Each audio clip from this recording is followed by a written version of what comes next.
She pulled the worn shawl off her shoulders, folded it once, and laid it on the auction table like a woman laying down her own name, and said loud enough for every man in Red Creek to hear, "If you mean to sell me, then look me in the eye while you do it."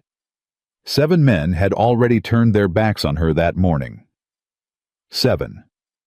And not one had called her by name. If you're watching this, subscribe and stay with me to the very end. There's a moment in part 5 I promise you won't see coming. And drop the name of your city in the comments so I can see just how far this story has traveled. The town hall in Red Creek smelled of sawdust and sweat, and Lydia Carter stood at the center of it, like a fence post somebody had forgotten to pull up. She kept her chin level. That was the one thing her father had taught her that still held. Keep your chin level, girl, no matter who's looking. He'd said it the winter before the fever took him, and she'd been saying it to herself every morning since. "Next," called Mayor Hollis from behind the long table. A man in a brown coat stepped up. He was maybe 50, with a belly that strained his buttons and a way of looking at her that made her skin crawl backward off her bones. "This the Carter girl?" he asked. "That's her," Hollis said. "Lydia Carter, daughter of the late Samuel Carter the carpenter." "Carpenter's dead, I heard." 3 years now." The man walked a slow circle around her. Lydia did not turn to follow him. She kept her eyes on the window at the back of the hall where the summer light came in white and merciless. "Open your mouth," the man said. "Beg pardon. Your teeth, girl. Let me see 'em." "My teeth are my own business," Lydia said. A few of the women along the wall tittered. The man's face darkened. "I'm offering to take you off this town's hands," he said. "You'd do well to remember that. Ain't a man here gonna feed a woman with a mouth like that."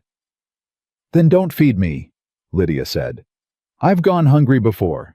I expect I'll manage it again." The man snorted and waved a hand at Hollis. "Pass. She's got no manners and no money. What good's a wife who'll argue you to your grave?" He stepped back. That was one. Hollis made a mark on his paper. Next. The morning had started early. Red Creek called it the Founders' Fair, and once a year, the families with marriageable daughters brought them to the hall so the bachelors from the outlying ranches and the men passing through could look them over. It was dressed up in ribbons and lemonade and the Reverend's blessing. But Lydia had stopped pretending years ago that it was anything other than what it was. It was a sale. The girls with money and family stood up front in clean dresses, beside mothers who fussed over their collars. Lydia stood at the end. She had no mother to fuss. She had a dress that had been turned twice and a pair of boots that had been her father's packed at the toe with rag. The second man was younger, a rancher's son with soft hands that had never known a rope. He looked at her for a long moment and then leaned into Hollis and said something low. "He asks," Hollis said, clearing his throat, "whether you can bear children." The room went quiet. Lydia felt the heat climb her neck. "Tell him," she said, "that I don't reckon it's any of his concern unless he plans to be present for it." The young man's ears went red. "She's too sharp," he muttered. "My mother'd never abide it." He stepped back. That was 2. A widow near the front clucked her tongue. "Poor thing," she said, not bothering to lower her voice. "If she'd just smile, she'd have an easier time of it." Lydia did not smile. The third man didn't even come close. He stood at a distance, looked her up and down once the way a man looks at a horse. "He's already decided is lame," and shook his head before Hollis could so much as say her name. 3. The fourth was old enough to be her grandfather. He had buried 2 wives already. The whole town knew it, and there were whispers about how the second one had gone. He smiled at Lydia with brown teeth and said, "I like a woman with fire. Keeps a man warm." "I'd sooner freeze," Lydia said. He laughed like she'd told a joke and turned to Hollis. "What's her price?" "There's no price set, Mr. Pruitt. It's a matter of agreement between—" "Everything's got a price," Pruitt said. "What'll the town pay me to take her? She eats, don't she? Cost you money to keep her fed and the rest of us to look at her sour face every Sunday. I'll do you a favor. Give me $10 and I'll haul her off." Something cold opened up in Lydia's chest. She had stood for the looking. She had stood for the questions. But this a man asking to be paid to take her like she was a hole in the road the town wanted filled. This was a kind of low she had not let herself imagine. "You'd have to drag me," she said, and her voice did not shake, though everything else in her wanted to. "And I promise you, Mr. Pruitt, you'd not enjoy the trip." Pruitt's smile fell off his face. "She's spoiled," he announced to the room. "Somebody let this one think she was worth something." He spat on the floorboards and walked off. 4. The Reverend's wife came over, then a thin woman named Mrs. Abernathy, with a face like a closed Bible. She took Lydia by the elbow and steered her a step to the side, lowering her voice. "Lydia, I knew your mother, God rest her, so I'll speak to you plain. You are making a spectacle. There is no shame in being poor, but there is shame in pride. You have no land, no dowry, no family to speak for you. These men are your only chance at a roof over your head. Why are you fighting them?" "Because they're not buying a roof for me, ma'am," Lydia said. "They're buying me. And I'd like to keep the part of myself that knows the difference." Mrs. Abernathy's mouth pinched. "That part of yourself will not feed you in January." "No, ma'am," Lydia said. "But it's about all I've got left, and I find I'm not ready to sell it for $10. The older woman let go of her elbow like it had burned her. "On your own head, then," she said, and walked away. 5 was a quiet man who had lost his wife to childbirth and needed a mother for his 3 little ones. For half a heartbeat, Lydia softened toward him because there was no cruelty in his face, only a tiredness she recognized. But when he spoke, it was not to her. "Can she keep house?" he asked Hollis. "Cook so mind, young'uns. That's all I want. A pair of hands. I don't need her to talk." "I expect she can do all of that," Hollis said. The man nodded slowly. "She'll do then, long as she keeps quiet." And Lydia, who had nearly let herself want at the children, the work, the having of a place, heard the words "long as she keeps quiet," and felt the softness in her go hard again. "I won't keep quiet," she said. The man blinked. "What?" "I said I won't keep quiet, sir. I'd mind your children. I'd love them even given the chance, but I won't go through the rest of my days as a pair of hands that doesn't speak. So you'd best find someone who can." The man looked at her a long moment, and there was something almost like regret in it. "Pity," he said softly, and stepped back. 5. The 6th didn't matter. A drifter with whiskey on his breath who couldn't keep his eyes from her body, and made a sound low in his throat that turned her stomach. Hollis himself waved that one off before Lydia had to say a word, which was the single decent thing the mayor did all morning. 6. By then, the hall had begun to thin. The other girls had been spoken for, or near to it. Lydia could see the Pearson daughter laughing with a young rancher by the door, his hat in his hands, his whole future written plain across his hopeful face. That was how it was supposed to look. That was the dream they sold along with the lemonade. The 7th man was the one that broke something in her. He was respectable. That was the worst of it. A storekeeper from 2 towns over, clean-shaven, a watch chain across his vest, a man who would never spit on a floor or smell of whiskey. He looked at Lydia with what she might almost have called kindness, and she made the mistake of letting herself hope. "Miss Carter," he said, and he was the first all day to use her name. "I've heard you're a hard worker and an honest one. Those are qualities I admire." "Thank you," Lydia said, and her voice came out smaller than she meant it to. "I'll be straight with you, because I think you'd want that." He folded his hands. "I'm willing to take you on, but I'll need to know there'll be no more of this." He gestured vaguely at the room at the wreckage of the morning at her. "No more talking back, no more scenes. A wife who shames her husband is no use to anyone. So I'll ask you plain. Can you learn to hold your tongue and know your place?" And there it was, dressed in a clean vest and a watch chain. The same question as all the rest. Lydia looked at him, this decent man offering her decency in exchange for her silence, and she understood with a terrible clarity that there was no kind of man in this town who would have her whole. Only in pieces, only with the most of her cut away. She thought about her father. "Keep your chin level, girl." "I can learn most things, sir," she said. "But I don't believe I can learn to be less than I am. And I'm sorry for it because you seem a good man. I expect you'll make some woman a fine husband, but she won't be me." The storekeeper's kind face cooled the way a stove cools when you stop feeding it. "I see," he said. "Then I've wasted both our time. Good day, Miss Carter." He tipped his hat, the only man to do it, and walked out. 7. The hall was nearly empty now. Hollis set down his pen and rubbed the bridge of his nose. Mrs. Abernathy stood by the door with her arms crossed and her judgment plain. The few stragglers left had begun to murmur, and the murmur had a shape to it, and the shape was Lydia. 7, somebody said. 7 men, and she turned away everyone. Turned them away, they turned her away. Either road she's done. No man'll have her after this. What's the town to do with her then? Can't keep feeding a girl too proud to be married. Hollis stood. He was not a cruel man, only a weak one, which on certain mornings amounts to the same thing. "Miss Carter," he said, and he would not look at her. "I think you can see how this has gone. The town has been more than patient. We've given you every chance.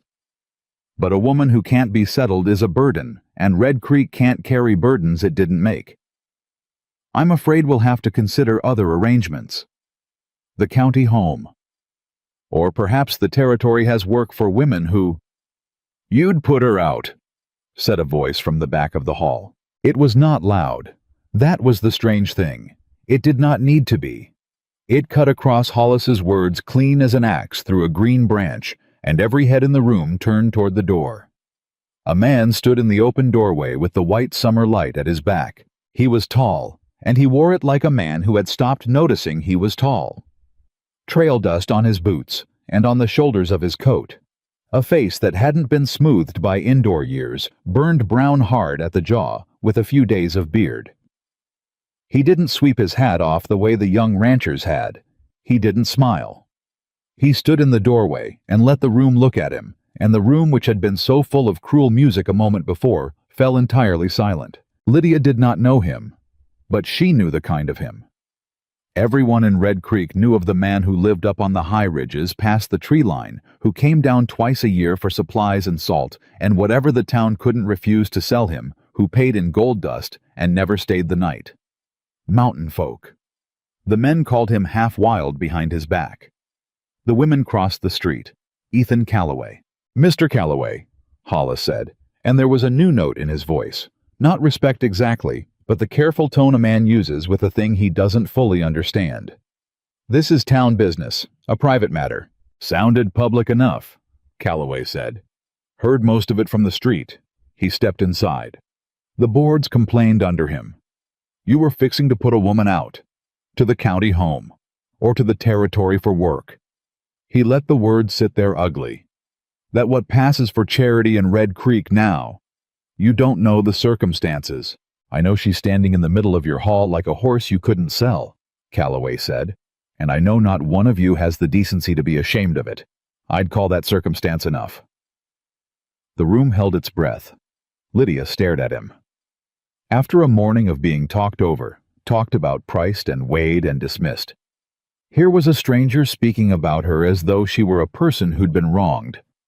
The unfamiliarity of it made her throat ache. "Now see here," said Pruitt, who had not in fact left, but had been lurking by the lemonade. "That girl's nothing but trouble. Turned away 7 good men this morning. 7 a woman that won't be had is a woman that's no good to anybody." Calloway turned his head slowly toward Pruitt. He did not raise his voice. 7 men looked at her, he said, and not one of them saw her. I'd say that's 7 men's failing, not hers. Pruitt's face went purple. "Who do you think you are? Mountain man, coming down off your rock to lecture honest folk." "I'm the man who's still talking," Calloway said, "while you've gone quiet. Sit down, Pruitt." And Pruitt, to the astonishment of everyone including himself, sat down. Calloway crossed the floor. He stopped a respectful distance from Lydia, close enough to speak to her, not close enough to crowd her. And then for the first time that whole morning, a man took off his hat. He held it against his chest. He looked at her face, not her teeth, not her hips, not the turned hem of her dress, and he said, "Ma'am, It was a small word. Lydia had heard it 10,000 times. But the way he said it, like it cost something, like she was owed it, it undid her more than all the cruelty had. She felt her eyes sting, and she blinked hard, because she'd be damned if she'd weep in front of this town. "Sir," she managed. "I heard you say something when I was coming up the street," Calloway said. "You said if they meant to sell you, they'd look you in the eye while they did it." He paused. "I figure that's the truest thing anybody said in this hall today." "You heard that," Lydia said. "I did. And what did you make of it?" Calloway considered her. There was no hurry in him. He was a man who had clearly spent years where there was no one to hurry for. "I made of it," he said, "that you're not for sale, and that everybody in this room's been too busy haggling to hear you say so." Hollis cleared his throat, gathering himself. "Mr. Calloway, with respect, the matter still stands. The town cannot support an unmarried woman with no family and no means. If you've some interest in Miss Carter, then perhaps we might discuss—" "I'm not here to buy her," Calloway said sharply, and the temperature of his voice dropped 20 degrees. "Let me be clear so there's no confusion later, and so this town can't tell itself a comfortable story. I will not pay you a cent for this woman, not $10, not one.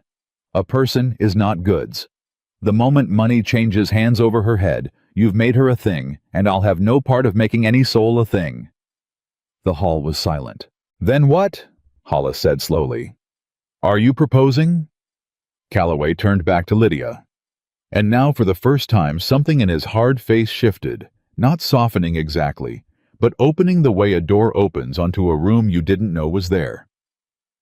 "I'm not proposing anything to him," he said with a small jerk of his chin toward Hollis. "I'm asking you, ma'am, because you're the only one in this hall whose answer signifies." "Asking me what—" Lydia's heart was beating so hard, she was sure he could see it move the fabric of her dress. "I've got land up the ridge," Calloway said. "More than one man needs. Cabin's sound. There's water, there's game, there's work that's honest and hard and never finished.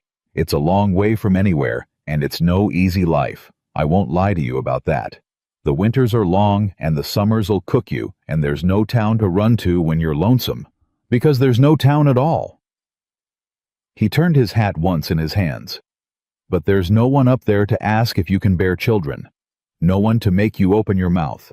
No one to tell you to hold your tongue or know your place. Up there, your place is wherever you choose to stand." He met her eyes. "I'm offering you a way out of here. Not a marriage. Not yet. Maybe not ever, if that's not what you want. A contract if you'll have it.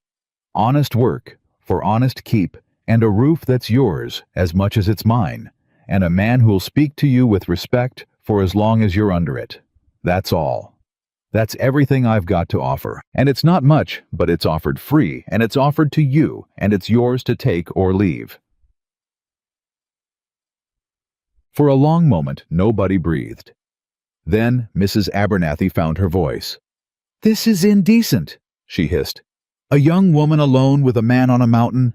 Mr. Calloway, you cannot seriously suggest—" "I'm suggesting she be allowed to choose," Calloway said without looking at her. "Which is more than this town's offered her all morning.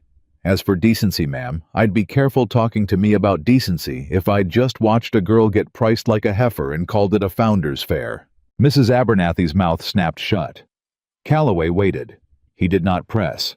He held his hat against his chest and stood there before her patient as a mountain, while Lydia Carter felt the whole shape of her life pivot on a single morning. She thought of all of it at once. The county home. The territory work that no one would name plainly because everyone knew what it was. The years of being a burden the town hadn't made and didn't want. The slow grinding shame of being looked at and found wanting again and again, until she started to wonder whether the town was right, whether she really was worth nothing, whether the pride her father had given her was just foolishness she couldn't afford. And then she thought, he took off his hat. "Why?" she asked him, and it came out raw. "Why me? You don't know me. You walked in 5 minutes ago. You owe this town nothing and you owe me less. So why—" Calloway was quiet a moment. When he spoke, he didn't perform it. He just said it the way a man says a thing he's known a long time. "Because I came down off that mountain to buy salt," he said. And I heard a woman's voice through an open door telling a room full of men to look her in the eye. And I thought, he started again. "I've lived alone a long time, ma'am. Long enough to know the difference between a person who's beaten and a person who's just been left standing in a hard place too long. You're the second kind. Anybody with eyes could see it if they bothered to look." He turned his hat. "7 men looked at you today and saw a problem. I looked at you and saw the only person in this room I'd want at my back if the weather turned. That's the truth of it. You can make of it what you will." Lydia's eyes were burning now, and she didn't care anymore who saw. "It's no easy life," she said. "You said so yourself." "It's not. I might hate it. I might hate you." "You might," Calloway agreed. "And if you do, I'll bring you back down off that ridge myself and put you anywhere you want to go and not say a word against it. You're not a prisoner. You'd never be a prisoner. You walk away the day you decide to, and I'll wish you well doing it. That's my word. And up the mountain, my word's the law, because there's no other law to speak of." Something almost like a smile touched the corner of his mouth, the first one. "Which means it's better than the law you've had down here." A laugh came out of Lydia before she could stop it. Half a sob, really, but a laugh underneath. The town stared at her like she'd lost her mind. "Lydia?" Hollis said, alarmed, now sensing the morning slipping somewhere he hadn't planned. "Be reasonable. You don't know this man. He could be anyone. He could be anything. To go off alone into the wilderness with a stranger, it's madness, it's a choice," Lydia said. Hollis blinked. "What? It's a choice, Mr. Hollis?" She turned and looked at him, and at Mrs. Abernathy, and at Pruitt slumped sullen on his bench, and at all the rest of them, the whole town that had raised her and weighed her and found her wanting. "You stood me up in this hall and let 7 men decide what I was worth. You were going to ship me off to the county home or worse, and not one of you would have lost a wink of sleep over it. And now a stranger walks in off the street, and the first thing he does, the very first thing, is hand me a choice." Her voice cracked, and she let it. "Do you understand what that's worth to a woman who hasn't been given one in 3 years? Do you have any idea?" The hall said nothing. She turned back to Calloway. He hadn't moved.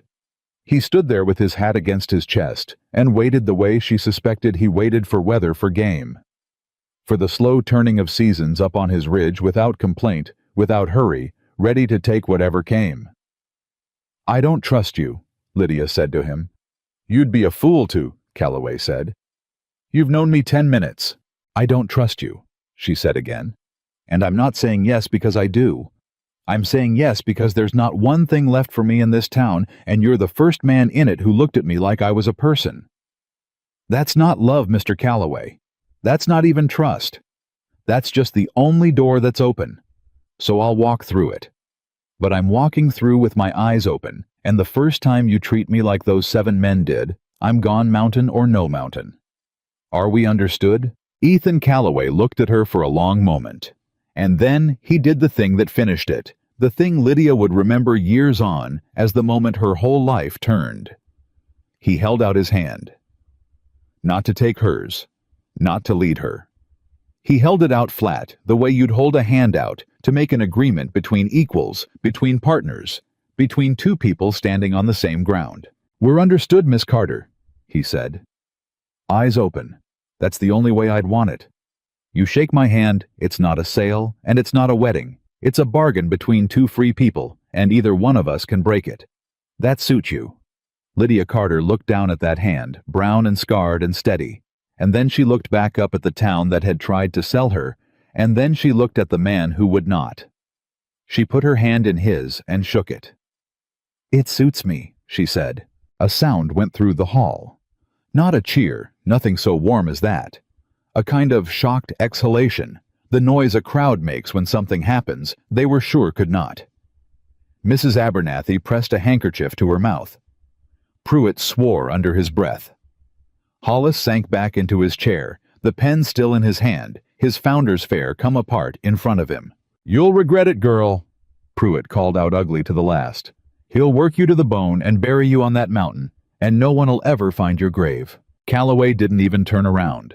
He settled his hat back on his head, and he said loud enough for the room, "If she ever wants to come down, Pruitt, I'll bring her down. And if she wants to stay, that'll be her own free choosing, which is a thing you wouldn't recognize if it bit you." Then quieter to Lydia. "You got things you need to fetch, ma'am. Anything you want from here." Lydia thought about it. 3 years she'd lived in the back room of the boarding house scrubbing floors for her keep. 3 years of careful swallowed pride. She had a trunk with her mother's quilt in it and her father's old square and chisels she couldn't bring herself to sell. And not one single thing else in this town she'd grieve. "My father's tools," she said. "And a quilt, that's all. Everything else can stay." "Then we'll fetch your tools and your quilt," Calloway said, "and we'll be gone before the heat of the day." He stepped back to let her go first. He held the door. And Lydia Carter walked out of the Red Creek Town Hall and into the white summer light with her chin level. Keep your chin level, girl, past the 7 men who would not have her. Past the women who had whispered past the mayor and the reverend's wife, and the whole machinery of a town that had tried to put a price on a person and been told for once, no. At the door she stopped. She turned back. The whole hall was watching her. "I want you all to remember something," she said, and her voice did not shake at all now, not one bit. "You had me here 3 years. 3 years I scrubbed your floors and minded your children and asked you for nothing but a little plain respect. And not one of you could spare it. A stranger could. A man you call half wild, a man you cross the street to avoid. He managed it inside of 5 minutes free of charge." She let that land. "So when you tell this story later, and you'll tell it for years, I'd be obliged if you'd tell it true. Don't say the mountain man bought the Carter girl. He didn't buy a thing. Say the town tried to sell her and couldn't, because a person isn't goods." She found Mrs. Abernathy's eyes and held them. "And if you can't manage to say it true, ma'am, then I'd thank you not to say my name at all." Then she turned and walked out into the sun, and Ethan Calloway followed her, and the door swung shut behind them on a hall that had, for the first time anyone could remember, absolutely nothing to say. Outside, the heat came down like a hand. The street was empty, baked pale, the kind of summer that made the dogs lie still in whatever shade they could find. Calloway's horse stood at the rail, a big gray with a pack saddle, and beside it a second animal, a steady-looking bay mare. "You ride?" Calloway asked. "My father taught me." "Good. The bay's gentle. She'll mind you." He went about checking the cinch, his hands quick and sure, and over his shoulder he said, "I want to say something, and then I won't say it again, because I expect you've had a bellyful of being told things this morning." "Say it." He straightened and looked at her across the back of the horse. "You don't owe me," Calloway said. "Whatever happens up there. You don't owe me thanks. You don't owe me a smile. You don't owe me your trust. And you sure as hell don't owe me yourself. I didn't do a kind thing back there to be paid for it. I did it because it was the only thing a man could do and still call himself a man. So you can put down whatever weight you picked up in that hall, the part where now you've got to be grateful, where now you've got to earn it." He shook his head. "There's nothing to earn. You're a free woman who's made a free choice. That's all. That's everything. Don't let anybody, including me, make it into less than that." And Lydia Carter, who had stood dry-eyed through 7 rejections and a town's worth of cruelty, stood in the empty street and finally, quietly began to cry. Not from grief, but from the unbearable relief of being, for the first time in 3 years, simply believed. Calloway didn't make a thing of it. He didn't rush to comfort her or tell her to hush. He just turned back to the horses and gave her the gift of pretending not to notice checking straps that didn't need checking until she'd gathered herself again and wiped her face with the heel of her hand. "All right," she said, her voice steadier than she felt. "Let's fetch my father's tools." "Yes, ma'am." He tipped his hat to her, and as they led the horses down the empty sunstruck street toward the boarding house with the whole town watching from behind its curtains, Lydia Carter understood that she had no earthly idea what she was walking into. Not the mountain, not the work, not the long isolation, not the man whose name she'd known for one single hour. She didn't know if she'd find a life up there or only a different kind of hardness. She didn't trust him. She'd told him so to his face. But for the first time since her father had died and left her alone in a town that measured her in dollars, Lydia Carter was walking toward something she had chosen. And she found, as her father's words came back to her one more time, "Keep your chin level, girl," no matter who's looking, that her chin was already level. It had been level all along. The boarding house sat at the end of the street, and Lydia Carter went up the back stairs she'd climbed 1,000 times, only this time she did not knock. Mrs. Pearson was waiting in the upstairs hall with her arms folded. Word traveled fast in Red Creek, and the word had beaten Lydia home. "So it's true," Mrs. Pearson said. "You're going off with him." "I'm fetching my things, ma'am. After everything this house has done for you, 3 years I gave you a roof." "You gave me a floor to scrub for that roof," Lydia said, not stopping moving past her toward the little room at the back. "And I scrubbed it. We're square." "That man is a savage. They say he killed a—" "They say a lot of things, Mrs. Pearson." Lydia pushed open the door to the room that had been hers. "Most of it about me this morning. I find I've stopped putting much stock in what they say." The room was small and held almost nothing. She knelt at the foot of the cot and pulled the trunk out from under it, and the lid came up with the smell of cedar and her mother's lavender sachet long gone to dust.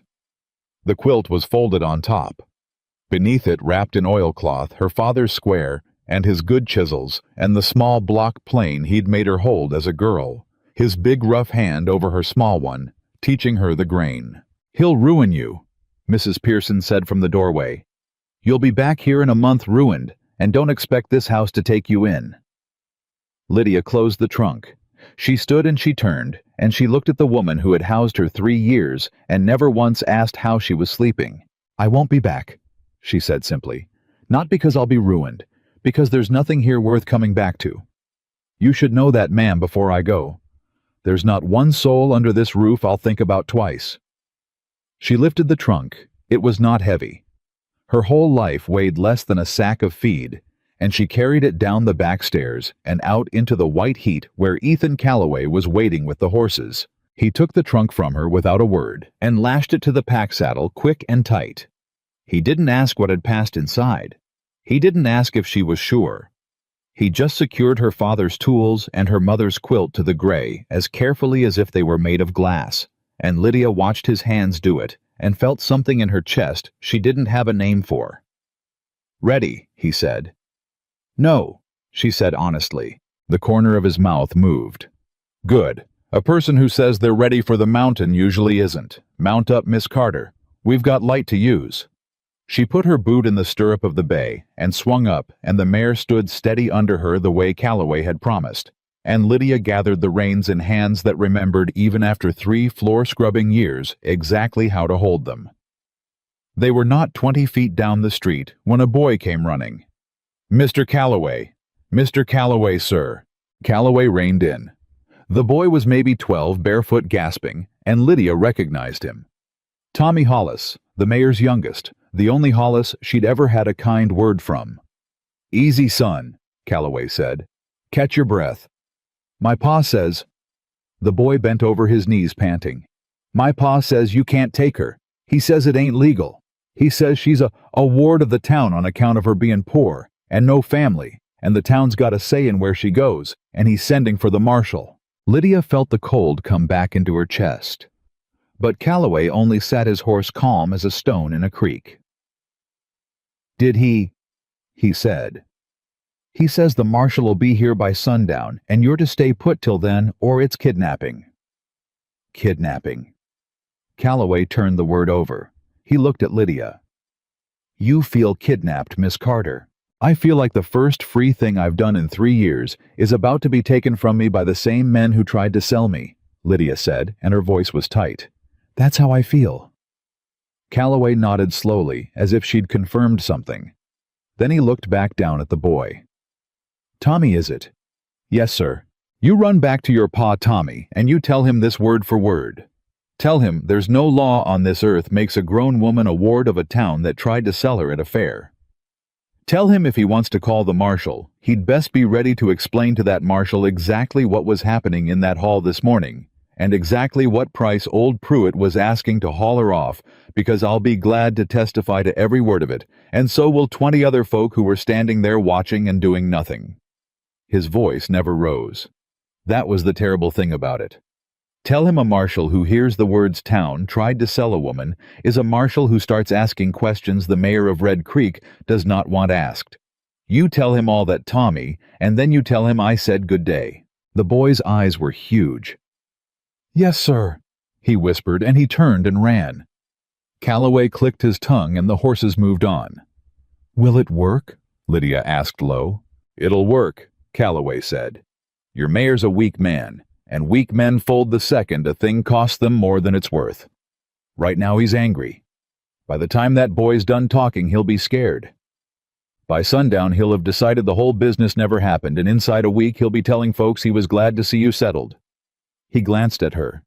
It's how their kind always go. They've no spine to stand on. Just remember that next time one of them makes you feel small. There's nothing under the meanness but fear. They rode out of Red Creek the way they'd come in, down the one street past the church and the mercantile and the last few houses, and Lydia did not look back. Not once, though every nerve in her body wanted to.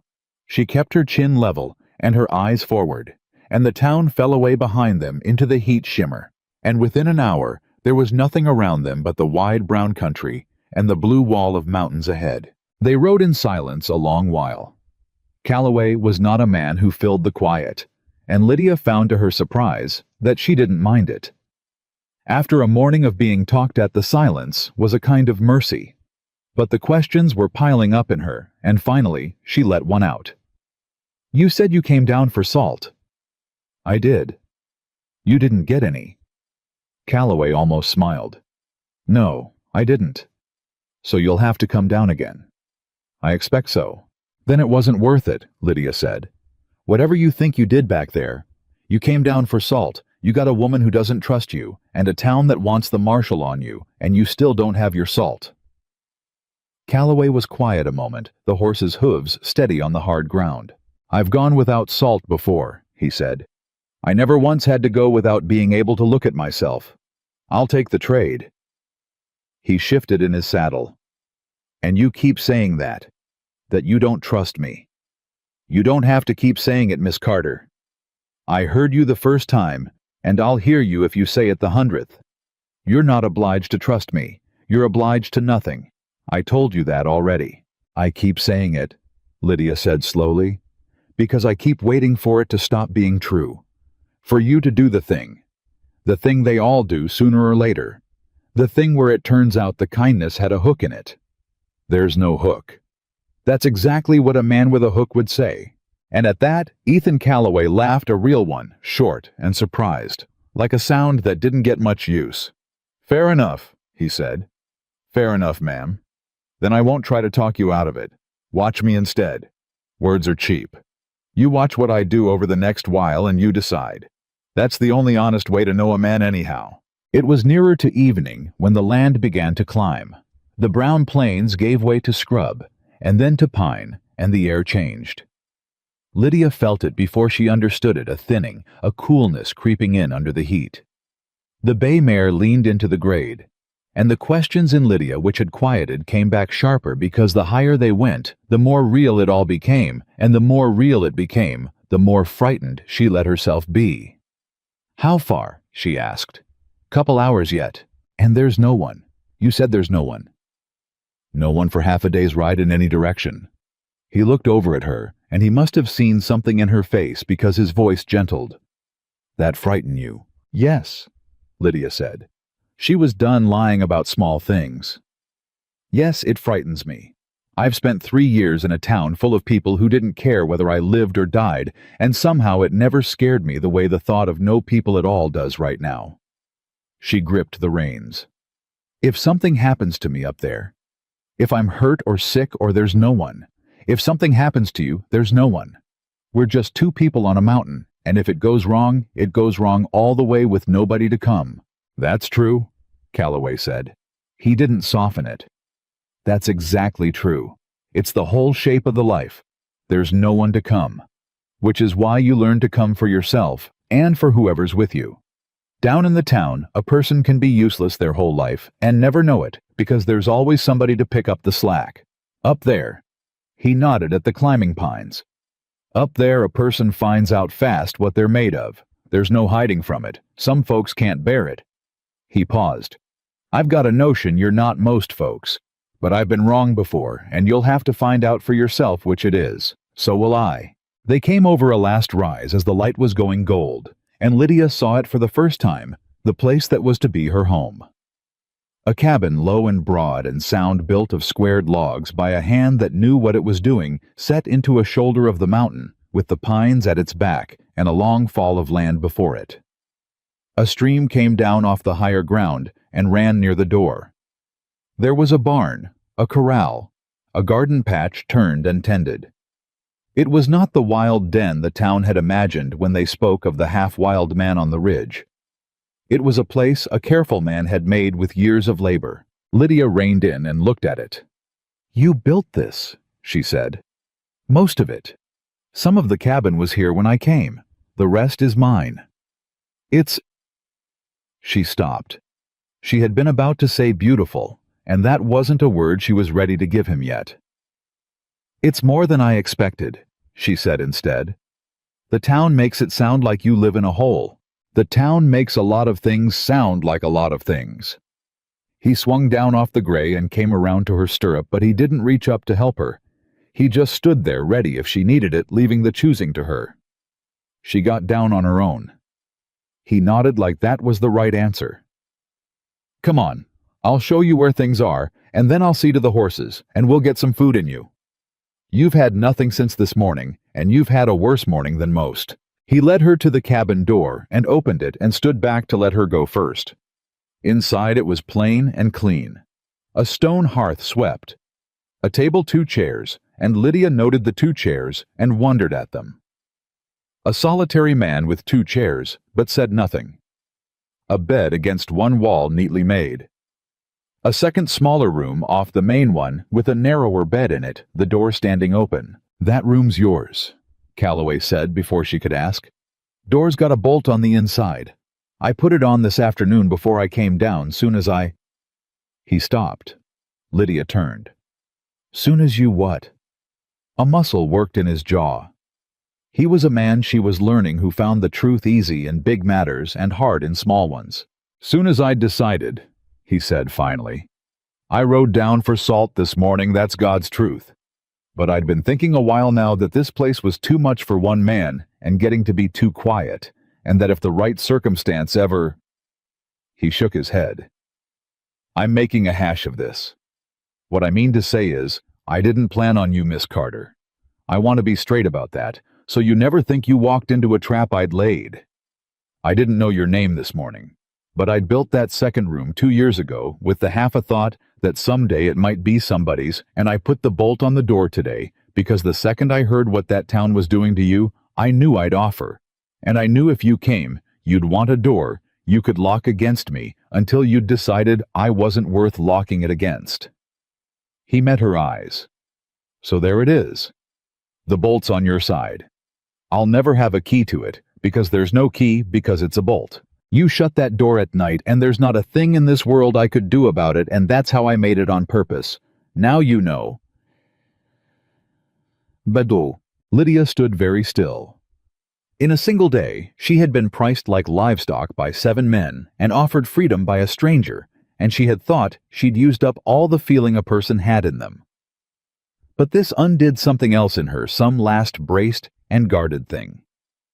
A bolt on the inside of the door. A man who had thought before he'd ever met her that a woman in his house might need to lock him out, and had built her the means to do it, and told her so plainly and asked for nothing. Why are you like this? She said. It wasn't quite a question. Her voice had gone unsteady. I've known cruel men, and I've known weak men, and I've known men who were kind right up until kindness cost them something. I don't have a place to put a man like you. I don't know what you want, And it's making me afraid because in my experience a man who wants nothing is a man who hasn't named his price yet." Calloway leaned against the doorframe. He looked tired suddenly, not weak, but worn, a man who had carried something a long way. "I had a sister," he said. Lydia went still. "Younger than me. Her name was Beth." He was looking at the floor now, not at her. "Our folks died when I was 19 and she was 14, and I raised her best I could, which wasn't good enough because I was a fool kid myself. When she was 17, a man came through smooth as creek stones, and he had money and manners, and he looked at Beth like she hung the moon, and I let her go with him because I thought, what do I know? I'm a hard man with hard hands. What kind of life can I give her? And here's a fellow can give her a real one." His jaw tightened. He gave her 2 years of it. Then he stopped pretending. "By the time word got to me, she was already—" He stopped, started again. "She was already in the ground. They told me she fell. I never believed it. I went looking for him, and I never found him. And I've spent a long time up on this mountain learning to live with the fact that I handed my sister to a man because he had money and manners, and I never once thought to ask her what she wanted because she was poor and a woman, and I figured the choosing belonged to somebody else." The cabin was silent. The stream ran soft outside the door. "So that's your answer, Miss Carter," Calloway said, finally looking up at her. "That's what I want, since you keep asking, and you deserve the truth. I want to never again, as long as I live, watch a woman get handed off like goods, while everybody, including the men who claim to love her, decides her worth for her. That's the whole of it. That's the only thing on this mountain you've got to fear from me. It's not a hook. It's an old wound, and it's mine, and you didn't cause it, and you don't have to heal it. You just have to let me do the one thing that lets me sleep at night, which is to stand between a person and that fare you stood in this morning and not asked to be paid for it." He pushed off the doorframe. "I'll see to the horses. There's bread and salt pork in the box, and you're welcome to it. Your room's your room. Bolt the door tonight if it helps you sleep. I won't think less of you. I'd think less of you if you didn't." And he walked out, and Lydia Carter stood alone in the doorway of the small room with the bolt on the inside, and she thought she understood finally what kind of man she had ridden up a mountain with. She did not bolt the door that night. She told herself it was because she was too tired to think of it. But that was a lie, and she'd promised herself she was done with small lies. The truth was, she lay in the narrow bed, listening to the unfamiliar sounds of the mountain, the stream, the wind in the pines, an owl somewhere, the deep, enormous silence underneath it all, that the town had never had, and she listened to Ethan Calloway moving quietly in the main room, banking the fire, and then the creak of his own bed, and then nothing. And she lay there with the bolt undrawn, not because she trusted him, she told herself, but because she wanted to know. She wanted to find out what kind of man he was when he thought a thing was possible and chose not to do it. And in the morning, the door was just as she'd left it, and he was up before her, and there was coffee, and he said, "Morning, ma'am," exactly the way he'd said ma'am, in the hall, like it cost something, and she was owed it, and Lydia understood that she had her answer, and that it frightened her more than cruelty ever had, because cruelty she knew how to survive, and this she did not. The days that followed taught her the shape of the work, and the work was harder than scrubbing floors, harder than anything the town had asked of her. But it was different in a way that mattered more than she'd have guessed. In the town, her labor had bought her nothing but the right to be tolerated. Up here, every job she did made the place more able to keep them alive, and Calloway never once let her labor go unseen. "That woodpile," he said the third evening, "is stacked better than I'd have done it. You've got an eye for how a thing holds together." "My father was a carpenter," Lydia said. "I used to stack his offcuts. He said a sloppy stack falls and a tight one stands all winter." He was right. Most men never learn it. He said it plain as a fact, and moved on, and Lydia carried the small, clean weight of it around in her chest for the rest of the day, like a stone warmed in the sun. But it was not all warmth. They were two people who had each lived alone, each in their own way, and two such people put under one roof strike sparks. The first real one came in the second week. She had taken it on herself to clean out the barn, and she'd moved his things, coiled rope, a set of traps, an old saddle to do it properly. And when he came in and saw it, he went still in a way she'd learned to read as anger held on a short rein. "Who told you to move my gear?" he said. "No one told me to do anything," Lydia said, straightening up, the old town-bred wariness flaring in her. "I cleaned the barn. The gear was in the way. I moved it. It's all there, every bit, just to the side. Those traps were set the way I set them for a reason. That rope was coiled the way I coil it for a reason. Up here, a thing out of its place can get a person killed. You understand me? You go reaching in the dark for a rope that's not where it's supposed to be. And that's a long fall or a snake bite, or—" "Then tell me where they go," Lydia snapped, and her voice cracked across the barn, loud enough to startle the horses. "Don't you stand there and bark at me like I'm a dog that fouled the rug. I didn't move your things to spite you. I moved them because I'm trying to be useful, because being useless up here gets a person killed too. You said so yourself. So either you teach me where the rope goes, Ethan Calloway, or you do every blessed thing in this barn yourself for the rest of your life. But you do not get to have it both ways. You don't get to want me capable and then snarl at me for trying." The barn rang with it, and Calloway stood there, and the anger went out of his face, slowly replaced by something that looked almost like shame.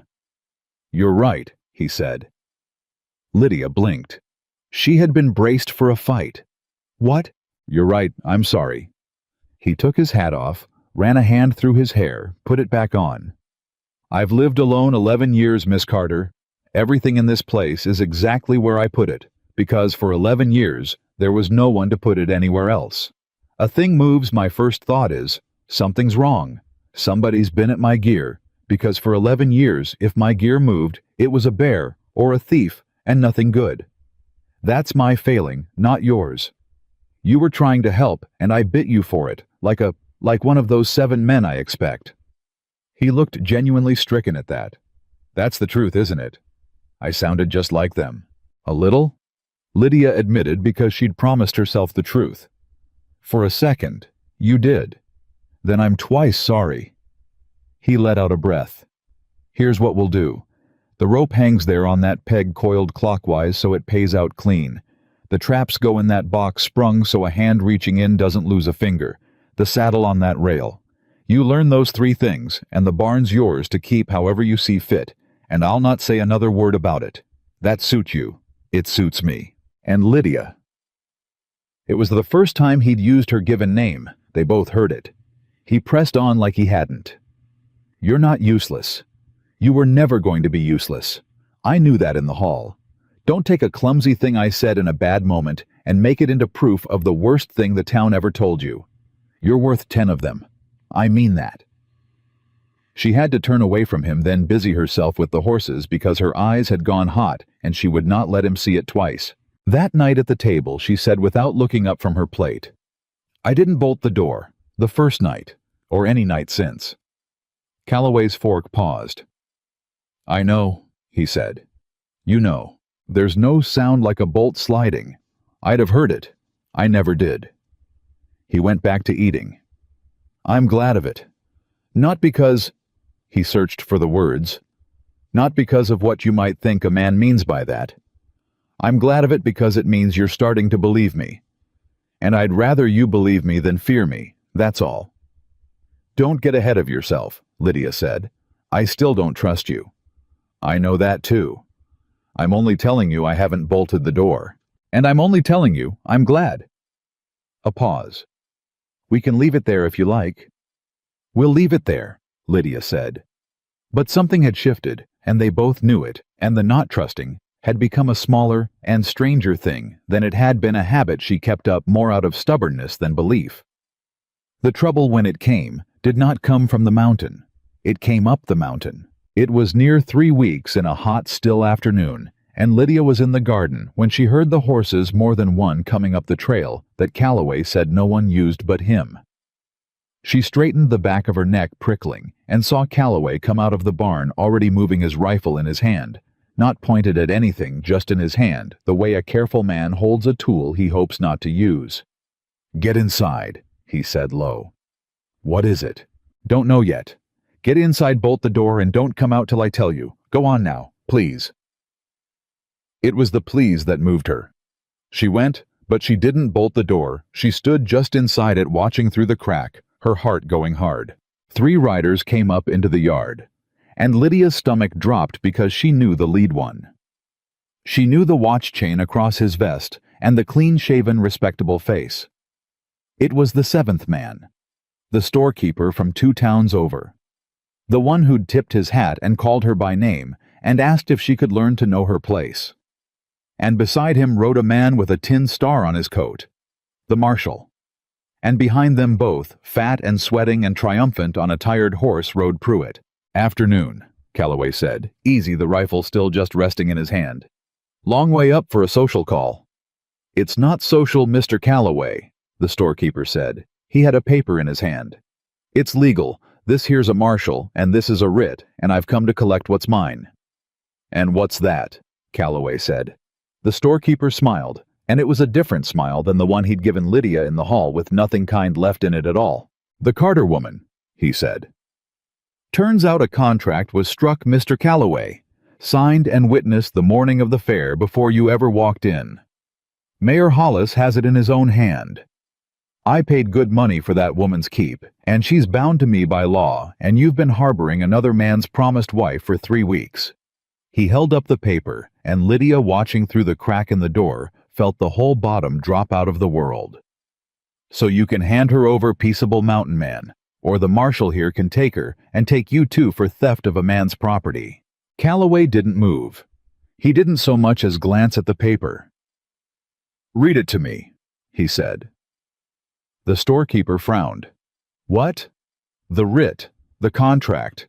Read it out, loud, so the marshal hears it and so I hear it. You say there's a signature and a price and a binding. Then read it to me, mister. I don't believe I caught your name." "Wickham," the storekeeper said. "Harold Wickham. And I don't have to read you a—" "Marshal?" Calloway turned to the man with the star, and his voice was perfectly level. "You rode up a mountain on this man's say-so. You've got a right to know what you rode up for. Have you read it yourself?" The marshal shifted in his saddle. He was an older man, gray at the temples, with the look of someone who had seen enough to be tired of it. "I've seen it. It's got the mayor's seal." "That's not what I asked. I asked if you read it, the body of it, the words." The marshal was quiet a moment. "Mr. Wickham represented the contents." "I'm sure he did," Calloway said. "Then let's all hear them together. Go on, Mr. Wickham. You came a long way to wave that paper. Wave it with words." And Lydia, watching through the crack in the door, saw Harold Wickham hesitate, just for a breath. But she saw it, and she understood that Ethan Calloway had seen it too, had been fishing for exactly that hesitation, had known it would be there before he ever asked. "It's a standard ward agreement," Wickham said, recovering, but a beat too late. "The town transfers responsibility for an indigent woman to a man of means in exchange for—" "In exchange for $10, Calloway said. "That's the number, isn't it? That was Pruitt's number in the hall. $10 to take a woman off the town's hands. So the contract's not you paying for a wife, Mr. Wickham. It's the town paying you. $10 to haul away a problem. That's what that paper says, if it says anything at all." "That's a lie," Pruitt blurted from the back. "He's twisting it. There's a price on her fair and square, and it's owed, and—" "There it is," Calloway said softly. He still hadn't raised his voice. He looked at the marshal. "You hear that, Marshal A. price on her? Out of his own mouth. Now I want you to think hard about the next thing I'm going to say, because you're a lawman, and your name's going to be attached to whatever happens in this yard." He paused, and the pause did more work than any shout could have. There is no law in this territory that lets a town sell a woman. None. You know it, and I know it. What these men have got is a piece of paper a weak mayor signed to make a shameful thing look legal. And the second you carry that paper into a real courtroom, a circuit judge, a territorial court, the first question that judge asks is going to be the same one I just asked. "Read it to me." And the words are going to come out, and the words are going to be the price of a human being. And it's not Mr. Wickham who's going to hang for it. It's not Pruitt. It's the man who enforced it. It's the marshal who rode up a mountain to take a free woman at gunpoint because a storekeeper waived a receipt. The yard had gone very quiet. "You want to be that man?" Calloway asked the marshal almost gently. "At your age, with your years, you want that to be the thing they say about you when you're gone, that you were the law that helped a town sell its women." The marshal looked at the paper in Wickham's hand for a long moment. And inside the cabin, Lydia could not stand it any longer. She opened the door. "Lydia," Calloway started. "No," she said, stepping out into the yard, into the full hot light, and her chin was level. "No, I'll not hide behind a door while 4 men decide what I am, Ethan. I did that once already. I'm done doing it." She walked out until she stood beside Calloway, not behind him, beside him, and she faced the 3 riders. "Mr. Wickham," she said, "you tipped your hat to me in that hall. You're the only one of the 7 who called me by my name. I thought for 1/2 a minute you might be a decent man, so I'll give you a decent man's chance to leave with what's left of your dignity. Get off this mountain. You don't speak to me like—" "I'll speak to you however I please, sir, because you're standing on land that isn't yours, holding a paper that pretends to own me, and I find my manners have run clean out." Her voice rang across the yard. "You want to tell that marshal you bought me? Go on. Say it to my face the way I made you all promise to do. Tell me to my face that you paid $10 and I belong to you. Say it. And then explain to him how a free woman comes to be bought and sold in the United States territory, because I confess I'd like to hear it explained myself." Wickham's mouth opened. Nothing came out. "He can't say it," Lydia said, turning to the marshal now. "You notice that Pruitt'll say it because Pruitt's too stupid to know better. But Wickham won't, because Wickham's smart enough to know exactly how it sounds out loud.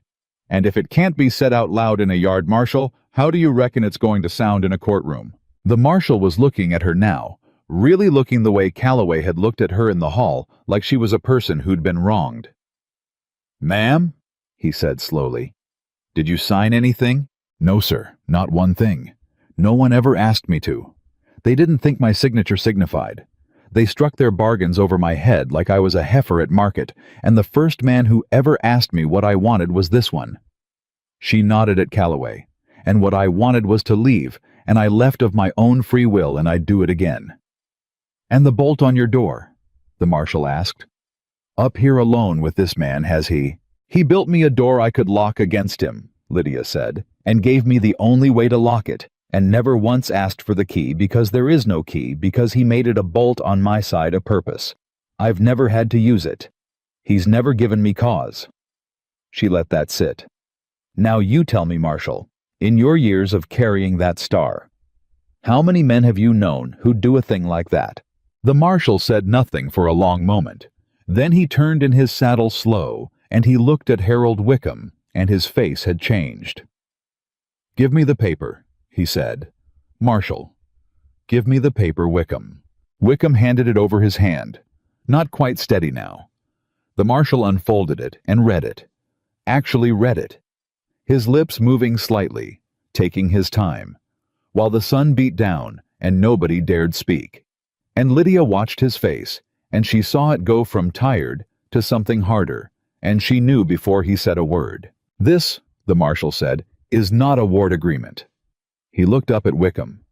"This is a bill of sale. You changed 2 words and put the mayor's seal on it, but it's a bill of sale, Wickham, the same as you'd write for a mule. Item 1, woman $10 paid." His voice was flat with disgust. "You rode me up a mountain to enforce a slave paper, in the territory, 11 years after the war." He folded it once hard. "I ought to arrest the both of you on the spot."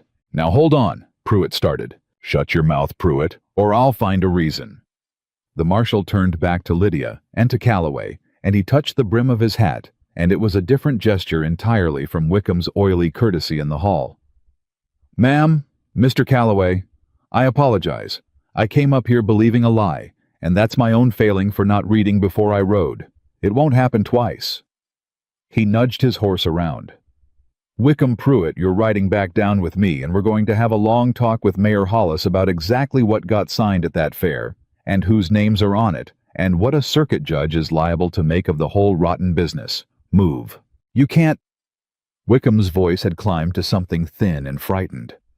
I've got rights, You've got a paper that says you bought a person, the marshal said, and you handed it to a federal marshal with your own 2 hands. Whatever rights you think you've got, son, I'd start praying they're better than that. Now move. And just like that, it broke. Pruitt was already turning his horse, sweating worse than before.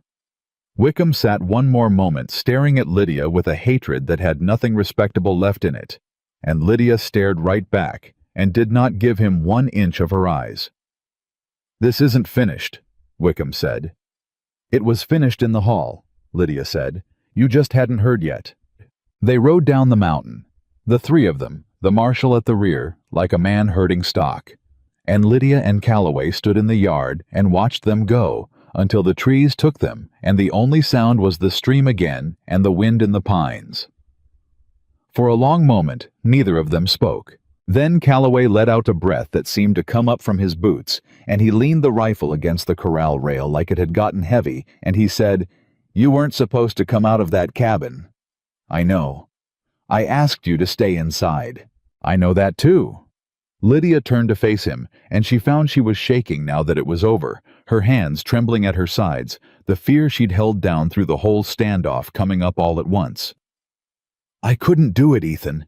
I couldn't stand behind a door one more time and let men decide. I'd rather have been wrong out here in the open than safe behind that bolt. Do you understand? I had to stand in it. I had to stand in it on my own 2 feet, or I'd have spent the rest of my life knowing I hid. Calloway looked at her, and something moved across his face that she'd never seen there before. Something that wasn't his careful steadiness, or his old worn grief. It looked almost like awe. You turned that marshal, he said quietly. I had him leaning, but you turned him. With that question about the courtroom. That was Lydia. That was the smartest thing I ever saw a body do under that kind of pressure. I've faced down men with guns, and I've never been as cool as you just were facing down a paper. I was terrified, she said. I know you were. I could see your hands. That's what makes it the bravest thing, not the least brave. A man who's not scared isn't brave, he's just stupid. You were scared clean through, and you walked out that door anyway, and you cut Wickham off at the knees with nothing but the truth in your own 2 eyes. He shook his head slowly. I keep thinking I've taken your measure. I keep being wrong. You're more than I figured in the hall, and I figured you for a great deal. And Lydia, shaking terrified, emptied out by the whole long, terrible morning of it, felt the strangest thing happen in her chest. It was the thing she'd been waiting 3 weeks for and dreading. It was the hook finally showing itself, except it wasn't a hook. It was the opposite of a hook. It was the absence of one made so plain and so undeniable that she couldn't hide behind her not trusting anymore. I have to tell you something, she said, and I need you not to make a thing of it. All right? I trust you. The words came out of her rough like they'd been stuck. There. I said it. 3 weeks I've been telling you I don't, and I've been lying for about 2 of them. And after what you just did, after the way you stood there and never raised your voice and never reached for that gun and just unmade their lie with words, I can't lie about it anymore. I trust you, Ethan Calloway.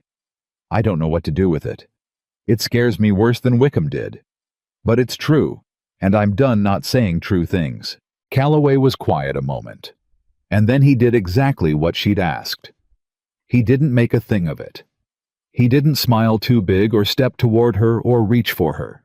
He just took his hat off the way he had in the hall, and he held it against his chest, and he said, "Thank you, ma'am. I'll try to be worth it." And that was all. And it was exactly right.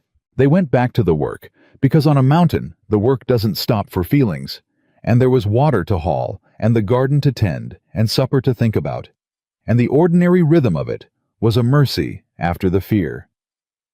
But something had changed in the air between them. A wall come down that neither of them named. And Lydia caught him looking at her once across the woodpile and didn't look away. And he didn't either. And then they both went back to what they were doing with the small, foolish, near smiles of two people who have admitted a thing they're not ready to say plainly. That night at the table, she asked him the question she'd been carrying. Wickham said it isn't finished. Was he just talking? Calloway set down his cup. He was a man who she'd learned would not comfort her with a lie, even when the lie would have been kinder. No, he said. He wasn't just talking. The papers beat and the marshals turned, and Hollis is going to spend the next month trying to pretend none of it ever happened. But Wickham, he frowned. A man like that doesn't ride up a mountain for $10. $10 is nothing to a man with a watch chain and a store in 2 towns.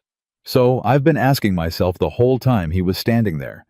Why's he want you so bad he'd forge a slave paper and drag a marshal up a mountain over a woman he met for 2 minutes in a hall? A cold finger touched the back of Lydia's neck. And what did you decide? I decided it's not about you, Calloway said slowly. Or not only. I think you walked into the middle of something, Lydia, that morning in the hall, and I don't think it's got much to do with whether you can cook or bear children. I think there's a reason a respectable storekeeper from 2 towns over showed up at a one-horse founders fair in Red Creek looking for a poor carpenter's daughter that nobody else wanted. And I think the reason has a price on it a lot bigger than $10. I don't have anything, Lydia said. Ethan, I came up this mountain with a trunk, my father's tools and my mother's quilt. That's the sum of everything I own in this world. There's nothing for a man like that to want. Your father. Calloway leaned forward. Samuel Carter, the carpenter. He died 3 years back, you said, of the fever. Yes. Did he own his land? The house you lived in before the town took you in? Lydia opened her mouth to say no and stopped, because she didn't actually know. I was 21, she said slowly.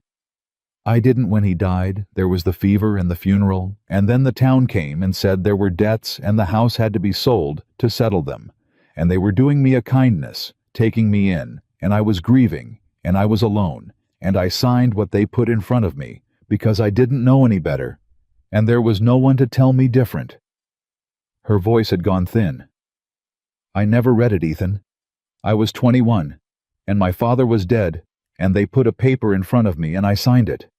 The same as Wickham just, oh God, the same as the paper Wickham just, easy, Calloway said. Did they take my house from me? Her hands had gone cold. Did they take it for debts that maybe weren't even real, and tell a grieving girl it was charity? Is that what happened to me, and I was too young and too sad to see it? I don't know, Calloway said, but I aim to find out. Because if your father owned that land clear, and there were no real debts, then the town didn't take you in out of Christian charity, Lydia. They took your house and your land, and they took you in to keep you quiet and grateful and too beholden to ask questions. And 3 years later, when you got too proud to be quiet and grateful when you stood up in that hall and made trouble, they tried to ship you off to the county home so the questions would go away for good. His jaw was tight. And somewhere in the middle of it is a storekeeper named Harold Wickham who wants you bad enough to forge a paper. Which makes me think your father's land is worth a great deal more than a one-horse town let on. Which makes me think there's something on it, or under it, or coming to it, that somebody found out about after Samuel Carter was in the ground, and his daughter had signed it all away for a back room and a mop. The cabin was silent. The stream ran on outside in the dark. My father's tools, Lydia whispered. What? She was already up, already moving to the trunk against the wall, dropping to her knees and throwing back the lid, pulling out the quilt, reaching for the oilcloth bundle of her father's square and chisels and the little block plane. Her hands were shaking. My father was a careful man, she said, unwrapping the tools with trembling fingers. Carpenter careful, a place for everything. He used to say the most important thing a man owns he keeps where his hands go every day, because a man checks his tools every day and never thinks to check a strong box. She set the chisels aside. She picked up the block plane, the one he'd taught her on his big hand, over her small one. She turned it over. The base plate was held with 2 small screws. He gave me this plane the week before he died, Ethan. He was already sick. He pressed it into my hands, and he said, you keep this one. Liddy, this one's yours. You keep it close." And I thought it was just a dying man being sentimental about his tools. I thought. She got the first screw out with her thumbnail, then the second. The base plate came away, and there folded into the hollow of the plane's body, pressed flat and yellowed, and waiting 3 years, in the one place no town official would ever think to look, was a piece of paper covered in her father's careful carpenter's hand. Lydia's hands shook so badly she could barely unfold it. "Read it," Calloway said, kneeling down beside her. "Read it slow." She smoothed the paper flat against her knee, her father's hand. 3 years she'd had this plane in a trunk and never known. "To my daughter Lydia," she read, and her voice broke on the first line, and she had to start again. "To my daughter Lydia. If you are reading this, then I am gone, and I am sorry I could not tell you with my own mouth. I have been a poor man my whole life, and I let this town believe it because a poor man is left alone. But the South 40 of our land, the rocky piece, nobody wanted the piece I bought for $2 an acre because everyone said it was good for nothing. There is a spring on it, Liddy, and the spring runs over a seam of color that I have known about for 6 years and told not one living soul." She stopped. She looked up at Calloway. "Gold," he said softly. "It is gold," she read, her voice gone to a whisper. "Not much that a man can see, but enough that an assayer in Denver told me the seam runs deep and that the land is worth more than this whole town put together, and that I must tell no one because the moment they know they will find a way to take it. I have seen what gold does to small towns and to the men who run them. So I have kept it secret, and I have kept us poor on purpose, and I am sorry, Liddy, for the years you went hungry sitting on a fortune, but I judged it safer to be a poor man's daughter than a rich man's target." Calloway had gone very still. "The deed is real, and it is filed in the Territorial Land Office in the capital, not in Red Creek, where Hollis could get his hands on it. It is in my name, Samuel Carter. And upon my death, it passes to you, and you alone, free and clear, no debts upon it, for I owe no man a penny, and never have whatever they may tell you. If anyone says there are debts, Liddy, they are lying, and they are lying to take what is yours. Trust no one in Red Creek.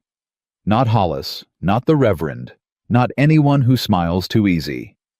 Take this paper and the deed number written below it, and find an honest lawyer in the capital, and the land is yours. I am sorry I could not give you an easy life. I tried to give you a safe one. Keep your chin level, girl. Your loving father, Samuel Carter." At the bottom in his careful hand a string of numbers. The deed reference. For a long moment neither of them moved or spoke. Then Lydia pressed the paper to her chest and bent over it, and wept 3 years of it coming out at once for her father who had gone hungry on purpose to keep her safe, and died before he could explain. For the girl of 21, who'd signed away her birthright over a fresh grave because a town told her it was kindness. For every cruel weighing she'd stood through in that hall while the very men weighing her knew what she was sitting on. Calloway didn't touch her. He waited. And when the worst of it had passed and she sat up and dragged her sleeve across her face, he said quietly, "Now we know why Wickham rode up a mountain." "They took my house," Lydia said. Her voice was raw, but it had gone hard underneath, harder than he'd ever heard it. "They told me there were debts. There were no debts. My father just said so in his own hand. They took the house in town to settle debts that never existed, and they couldn't touch the South 40 because the deed's filed in the capital, in his name passing to me, so the land's been sitting there 3 years, mine free and clear, while they tried to figure out how to pry it loose. That's why the county home, Ethan. That's why ship the troublesome Carter girl off to the territory where nobody would ever see her again. A dead woman or a vanished one can't claim a deed.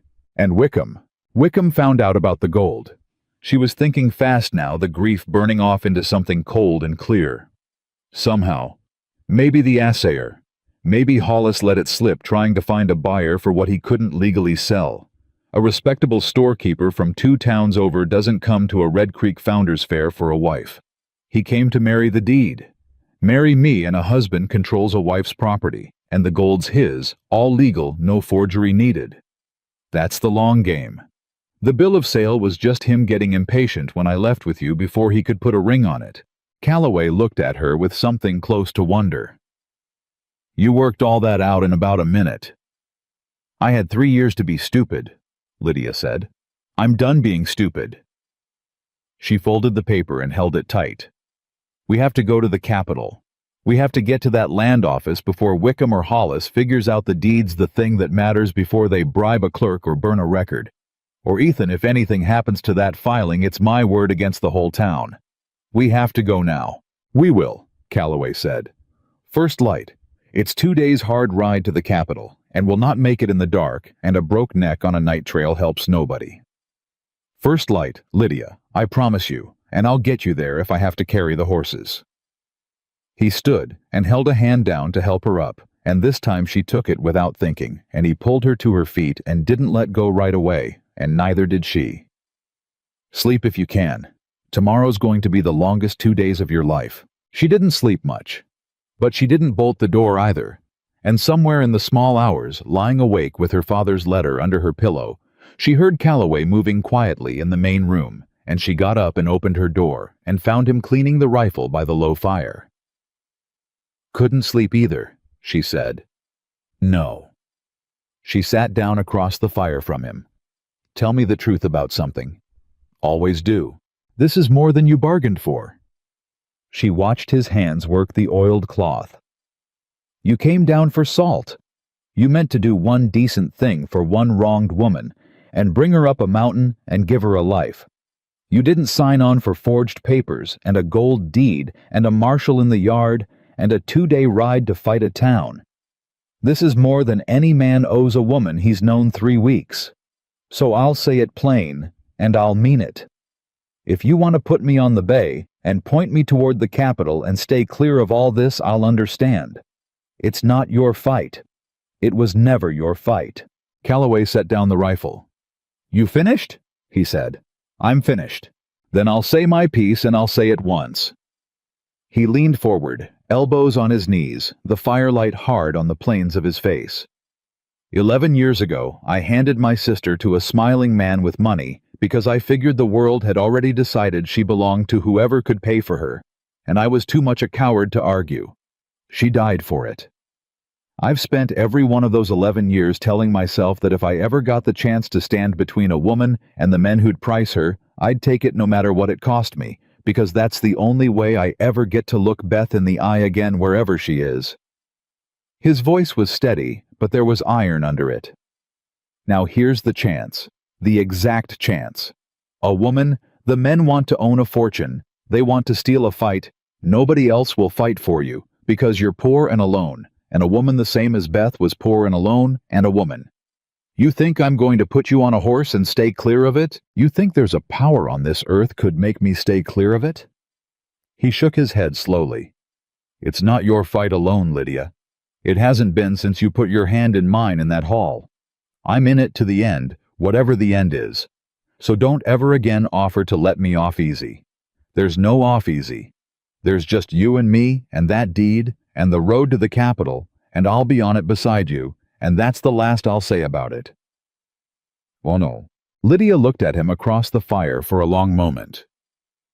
All right, she said softly. Beside me, not in front. Beside you, he agreed. I learned that lesson in the yard today. They rode out at first light. 2 days the journey was supposed to take, and the first day went hard, but clean down off the mountain and out across the dry country, the horses good under them, the miles falling away. They spoke little and watched the back trail often. Calloway pushed the pace right to the edge of what the animals could bear, and no further a man who knew exactly how much horse he had under him. It was the second day that the trouble found them. They'd stopped to water the horses at a creek crossing near midday when Calloway went still the way he did, his head coming up like a deer that's caught a scent. Riders, he said. Behind us, coming fast. Lydia turned. Far back along the trail a smudge of dust. How many? 3, maybe 4. He was already tightening cinches. They've been pushing harder than us, which means they're not afraid of killing their horses, which means they don't mean to need them again after today. He looked at her. They mean to stop us before the land office, Lydia. They've worked out the same thing you did. The deed's the whole game, and we're carrying it to the one place they can't reach. Wickham and whoever he could buy or scare into riding with him. He swung up onto the gray. We can't outrun them, not with the lead they've got and the horses spent. But we don't have to outrun them. We only have to reach the capital, and the capital's close half a day no more. We get into the streets, into a crowd, find the land office or the federal marshal's post, and there's not a thing they can do in the open. So we ride, and we ride smart, and we don't stop for anything. You hear me? Anything. I hear you. They rode. The dust behind them grew. Lydia's whole world narrowed to the bay's neck and the trail ahead, and the sound of Calloway's gray beside her, and the slow, terrible understanding that the riders were gaining a little foot by foot, because their own horses were 2 days spent, and the men behind them had ridden fresh mounts into the ground to catch them. "They're closing," she called. "I see it." "What do we do?" Calloway's jaw was set. "We come up on the river crossing ahead, the Pinto. It's running low this time of year, but it's running fast, snowmelt off the high country cold and quick over the rocks. There's a ford. We cross there, and the far bank's the last hard mile before the Capitol Flats." He glanced back at the dust. "If we can get across the Pinto with even a small lead, we make it. If they catch us at the water—" He didn't finish. He didn't have to. The river came up sooner than Lydia expected, fast and loud over its stones, and the ford was a churn of white water that looked nothing like the gentle crossing the word ford had made her imagine. "It's deeper than it should be," Calloway said, grimly reining up at the bank. "More melt than I figured. The horses can make it, but they've got to take it slow and pick their footing, or they'll go down on the rocks. Stay close to me. Keep her head up. Don't fight her. Let her find her own feet. Lydia, don't look at the water. Look at the far bank. You fix your eyes on the far bank, and you don't take them off it no matter what." They started across. It was the longest 100 feet of Lydia's life. The cold of the water bit through her boots and up her legs. The current pushed at the bay's flanks, and the mare staggered, found her footing, staggered again. Behind them, faint over the roar of the river, she heard a shout. The riders at the bank now close, too close. "Keep going," Calloway said. "Eyes on the bank. Almost there." They were 3/4 across when it happened. A rifle cracked behind them. The bay screamed and reared, not hit, but terrified by the shot, and Lydia, who had been holding the reins exactly right, who had kept her eyes on the far bank, felt the world tip as the mare's hindquarters went out from under her on the slick rock. She had time for one thought, the deed, the letter there in my coat, and then she was in the river. The cold hit her like a fist. The current took her instantly, rolling her, and her head went under, and came up, and went under, and the rocks tore at her, and the water filled her mouth. And somewhere very far away, she heard Calloway roar her name. She came up once, long enough to see him already off the gray, already in the water, fighting toward her against the current that was sweeping her past him. Then the river slammed her into a boulder, and the world went white with pain, and her left arm, folded the wrong way, with a sound she felt more than heard. And she screamed and swallowed water, and went under again. And this time the cold and the pain and the dark all came up to meet her at once. And her last clear thought was that she was sorry. She was so sorry she'd had the truth in her hands for one single day, and now it was going to wash away down a river in the territory. And her father had died for nothing. A hand closed on her collar. Iron hard it hauled her up out of the water into the air, and an arm went around her and dragged her against a body she knew, and Calloway's voice was in her ear, ragged, furious, terrified. I've got you, Lydia. I've got you. Don't you let go. Don't you dare let go of me." She didn't remember the rest of the crossing. She remembered the cold, and the pain in her arm, and his arm like a band of steel across her chest, and the way he kept talking, kept saying her name, kept saying "I've got you" over and over, like the words themselves were what was hauling them through the water. And then there was mud under her the far bank, and she was being dragged up out of the river onto solid ground, and she was coughing up half the Pinto, retching and shaking and alive. "Don't move!" Calloway's hands were on her fast and sure, finding the arm. "Don't move, your arm's broke. I can feel it hold still." "The riders! she gasped. Couldn't follow. His voice was grim with savage satisfaction. Their horses balked at the water after the bay went down. They're stuck on the far bank watching us, and they can't get across, and by the time they find a crossing downstream, we'll be in the capital. We made it, Lydia. You hear me? We made it across. The deed's still on you. I checked, it's in your coat. The oilcloth kept it dry, and we made it. Across the river, dim, through her pain she could see them. 3 men on the far bank. And the one in front, off his horse, standing at the water's edge with his fists clenched, was Wickham. He was screaming something the river ate. He had ridden 2 days and killed his horses and put a bullet near a woman in a river, and he was going to stand on that bank and watch the deed he'd forged and schemed and chased after ride into the capital out of his reach forever. You lose, Wickham! Calloway roared across the water, the only time Lydia ever heard him truly raise his voice. You hear me. You lose. And then he turned back to her, and all the fury drained out of his face at once. And what was left was something she had never seen on him. Something raw and undefended and frightened in a way the gun and the riders and the river had never frightened him. Your arm, he said. Lydia, your arm's broke and you're soaked through and shaking, and we're still a half day out, and I can't. His hands hovered over her helpless for the first time since she'd known him. Tell me what to do. I've set bones on horses and on myself, but I never tell me what you need. I'll do anything. Just tell me what you need. And Lydia Carter, lying broken and freezing on a riverbank with a fortune in her coat and a town's worth of cruelty behind her, looked up at this man who had pulled her out of a river. He could have died in this man who'd raised a dead sister's ghost into a vow and kept it at the cost of everything. Easy. This man who had asked her what she needed when every other man in her life had only ever told her what she was worth, and she understood with a clarity that cut clean through the cold and the pain that the thing she felt for him was not gratitude, and was not trust, and had stopped being either of those small safe things some while back without her permission. Ethan, she said, I'm here. You went in the river. Her teeth were chattering. There was a man shooting, and the water would have killed you, and you didn't even stop. You went in. Course I did. Why would you say it like that? Course I did. Like it's nothing. You could have died. He looked at her soaked and shaking himself, his hand still hovering over her broken arm, like he was afraid to touch her, and afraid not to. Because the second you went in that water, Ethan Calloway said very quietly, I found out a thing about myself I'd been too much a coward to look at straight. I found out there's not a fortune or a deed or a vow or a dead sister's ghost on this earth I wouldn't trade to get you back out of it.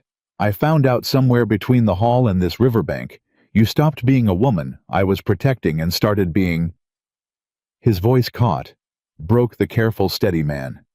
Come all the way undone at last. Started being the only thing I've got left that I'd be sorry to lose. So don't ask me why I went in the river, Lydia. You went in the river. There wasn't any second thing for me to do. Lydia couldn't answer him. The cold and the pain took her words, and she lay shaking on the bank, while across the river, Wickham screamed himself hoarse and could not cross. So Calloway answered for both of them the way he always had with his hands, and not his mouth. He stripped off his own coat dry on the inside where the oilcloth-lined back had held, and got it around her. He found the straightest piece of driftwood on the bank and bound her broken arm to it with strips torn off his shirt, talking low the whole time. This is going to hurt. I'm sorry. Hold on to me. Squeeze my arm hard as you need. And she squeezed and bit down on a scream, and he set the arm and splinted it, his hands shaking almost as bad as hers. Then he got her up onto the gray, because the bay was gone down river, and only the gray had made the crossing, and he swung up behind her and held her against his chest with one arm and took the reins with the other, and he pointed the horse toward the capital. Stay awake, he said into her wet hair.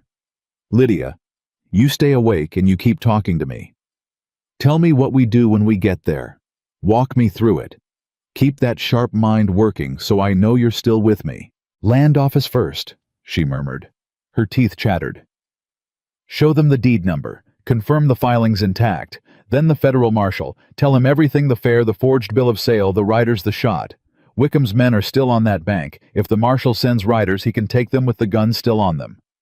Good. Keep going. Then a lawyer, an honest one, to put it past undoing. My father said find an honest lawyer in the capital. He knew. 3 years ago dying, he knew exactly what they'd try.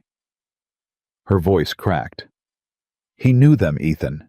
He knew his own town would do this to his daughter, and he tried to reach forward through 3 years and a block plane to stop them, and he almost didn't make it in time, and the only reason he did is you walked into a hall to buy salt.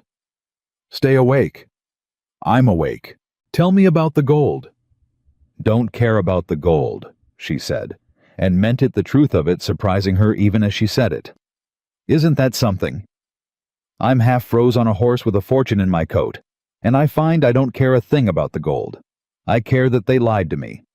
I care that they took my house and called it kindness and let me scrub floors for 3 years sitting on what was mine. The gold's just the proof. I want the proof. The capital came up out of the flats in the late afternoon, and the moment the streets closed around them, people wagons, the ordinary loud safe business of a real town. Lydia felt the danger fall away behind her like the far bank of the Pinto, and she let herself believe finally that they had made it. They made it. The land office clerk was a careful young man who took the deed number and went into the back and came out with a heavy bound ledger, and he found the entry and he turned the book around so Lydia could see it with her own eyes. Samuel Carter, the South 40. Filed 11 years past, paid in full free of all encumbrance, passing on the owner's death to his sole heir, Lydia Carter of Red Creek. No debts, no liens, no bill of sale. Nothing but the plain truth her father had written into a block plane and pressed into her hands the week before he died. It's all in order, ma'am, the clerk said. Has been the whole time. Nobody's touched it. A filing in this office can't be touched by a county or a township. That's the whole point of filing it here. He looked at her splinted arm, her river-soaked clothes, the hard man standing close at her shoulder. Though I'd venture somebody's tried. Somebody's tried, Lydia agreed. Where's the federal marshal? The marshal in the capital was a different breed from the tired old man Wickham had dragged up the mountain. He was young and sharp, and he listened to the whole of it, the fare, the forged paper, the chase, the shot fired at a woman in a river with a face that got harder by the sentence. And when Lydia told him 3 of Wickham's men were stranded that very hour on the far bank of the Pinto downriver, looking for a crossing with the guns still on them, that had fired on her, he stood up and reached for his hat. Ma'am, he said, I'm going to need you to write all that down and put your name to it. And then I'm going to need you to let a doctor look at that arm. And then if it's all the same to you, I'm going to ride out and collect some men off a riverbank. He paused at the door. It is a particular pleasure in this line of work to catch a man with the proof still wet in his hand. You've given me Harold Wickham wet in the hand, ma'am. I'm obliged to you. They caught Wickham that night, him and 2 hired men trying to ford the Pinto 8 miles down, and arguing about whether to turn back. The rifle that had been fired at Lydia was still in Wickham's saddle scabbard, freshly cleaned, which a clever man would have thrown in the river, and Wickham, for all his watch chains and respectability, was not finally a clever man, only a greedy one, and greed had carried him exactly as far as a riverbank, and no farther. It took the courts the better part of a season to unwind all of it. A circuit judge came through and heard it, and then a territorial court took the rest, and the whole rotten machinery of Red Creek came apart in the daylight, piece by piece. Mayor Hollis, confronted with his own seal on a bill of sale for a human being folded the way Calloway had said weak men always fold fast and completely, and with a great deal of weeping about how he'd only meant it as a kindness. He named the others to save his own neck. The debts that had taken the Carter house were shown to be invented out of whole cloth, signed off by Hollis and witnessed by the Reverend.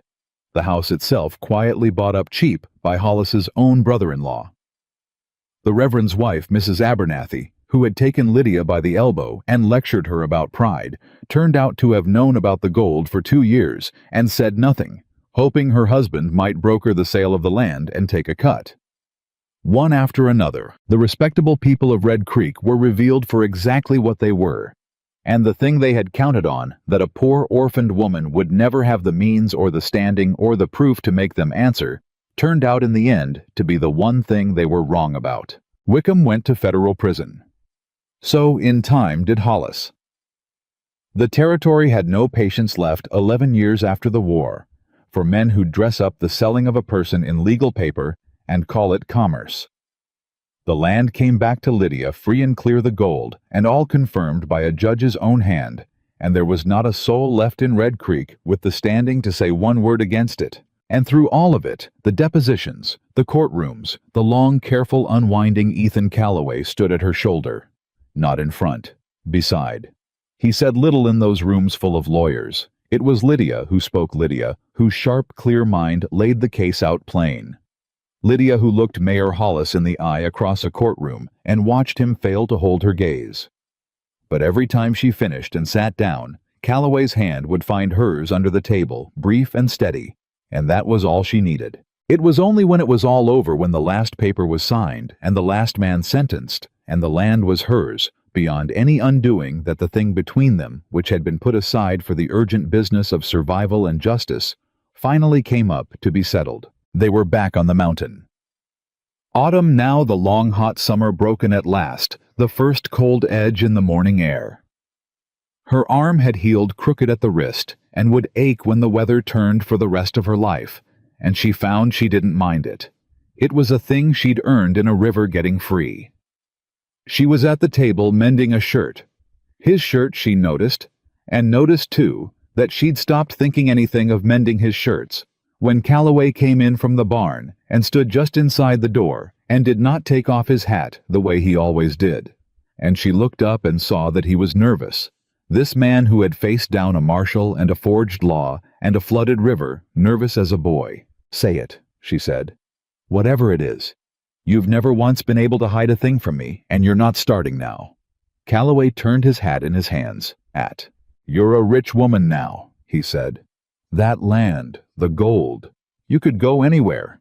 Buy a house in any town in the territory and never want for a thing the rest of your days. You could have any life you cared to pick." He swallowed. "You don't have to be up a mountain. You don't have to be doing hard work that'll never be finished. You don't have to mend a hard man's shirts in a cabin a half day from anywhere. You can have anything, Lydia. That's what I won for you, if I won anything. The right to choose. So I'd be a low kind of man if I didn't make sure you knew the door's wide open, same as it ever was. You can walk out of here a rich, free woman, and I'll saddle the horse myself and wish you nothing but joy." Lydia set down the shirt. "Is that what you want?" "God, no." It came out of him before he could dress it up, raw and immediate, and they both heard it. He shut his eyes. "No, that's not what I want. But what I want isn't the point. It was never the point. The point's what you want, and you've got every choice in the world now, and I won't be one more man who tries to keep you small enough to hold on to. If I have to lose you to your own free choosing, then that's the price of having done the thing right. I'll pay it. I won't like it, but I'll pay it." Lydia stood up. She crossed the room to him, and she stood close enough that he had to look down at her, and she reached up with her good hand and took the hat out of his and set it on the table. "You great fool," she said softly. "You think I want a house in a town I had a town. The town tried to sell me. You think I want to be rich among strangers who'll smile at my money the way Wickham smiled at my deed? I know exactly what that smile is worth. I learned it in a hall in Red Creek with 7 men weighing me like meat." Her voice was steady and sure. "You want to know what I want, Ethan Calloway? 3 years ago, a girl signed away everything she had because no one ever asked her what she wanted, and she swore, standing in that water with my arm broke, I swore that I'd never again let any man, kind or cruel, decide my life for me. Not even a good one.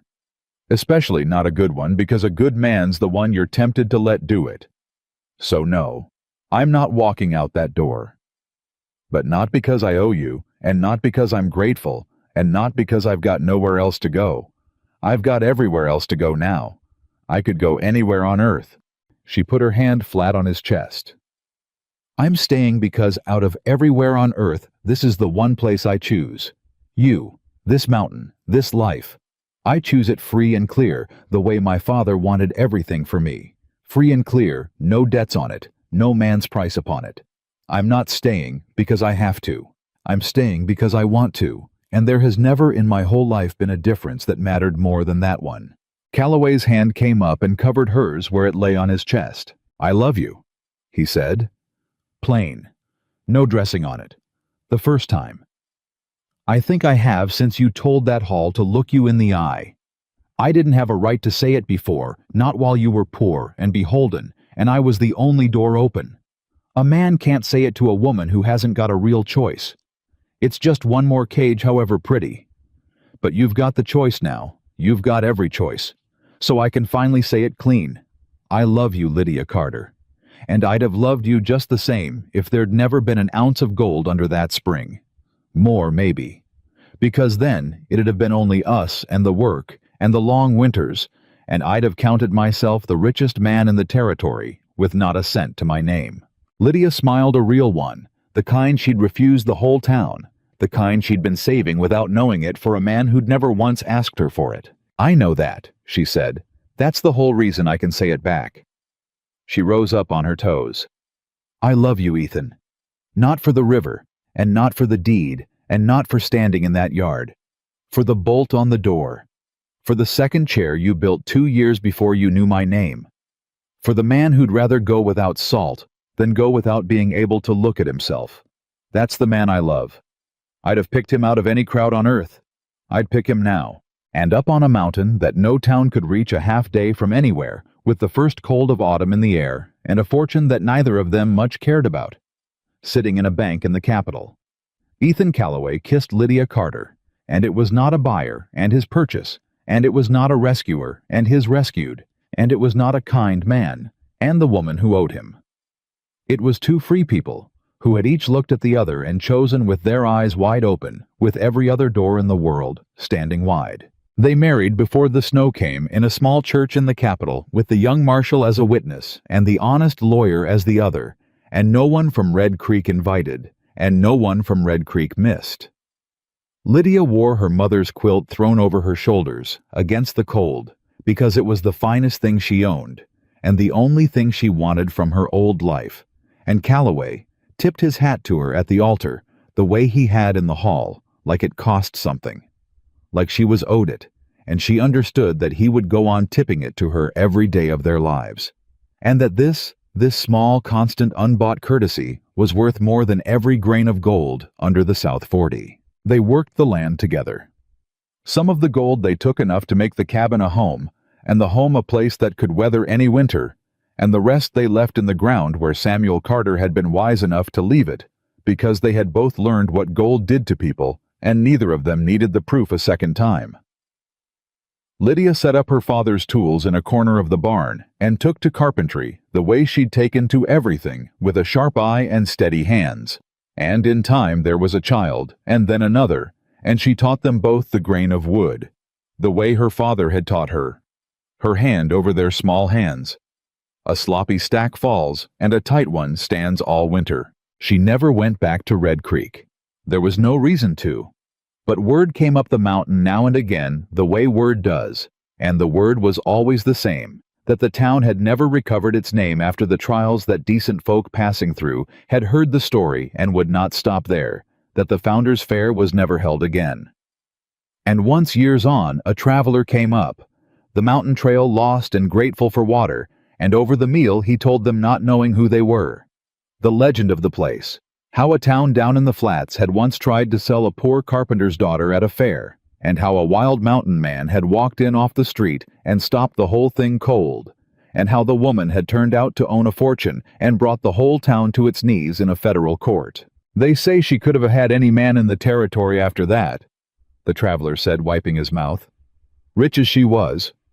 But the story goes, she married the mountain man, the half-wild one. Now why on earth would a woman with all that gold marry a man with nothing but a cabin and a mountain? Lydia looked across the table at her husband Gray, coming into his beard now, their youngest asleep against his shoulder, and she answered the traveler the way she would have answered anyone, the way she would answer to the end of her days, with no hesitation and no doubt, and her chin as ever level. Because he was the only man who ever asked her what she wanted, she said. And then he listened to the answer. There is no fortune on this earth worth more than that, sir, and any woman who's been weighed like meat in a hall will tell you the same. She did not marry him for what he had. She married him for what he never once tried to take. And she has not been sorry for a single day, and she will tell you so herself. Because she is sitting right here, and her name is Lydia Calloway, and she chose this life with her own 2 eyes wide open, and she would choose it again.